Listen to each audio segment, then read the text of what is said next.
Magandang umaga bagong Pilipinas, narito ang earthquake update sa mga oras na ito. Muling yumanig ang bahagi ng Mindanao matapos ang isang malakas na lindol na tumama sa Surigao del Norte kaninang alas 7 ng umaga.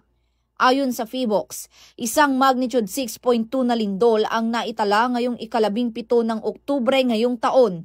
May lalim na 10 kilometer ang pagyanig at natukoy ang sentro nito sa layong 30 kilometro timog, 21 degrees ng silangan ng General Luna, Surigao del Norte.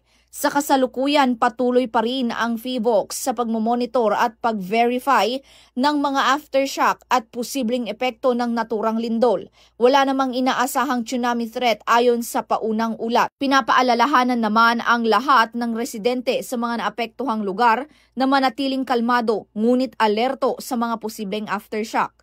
At yan ang pinakahuling ulat mula sa PHIVOLCS hinggil sa naganap na lindol sa Surigao del Norte. Patuloy nating bantayan ang mga opisyal na abiso ng mga kinaukulang ahensya para sa ating kaligtasan. Ako po si Patrolwoman Fe Octaviano para sa Police News Express.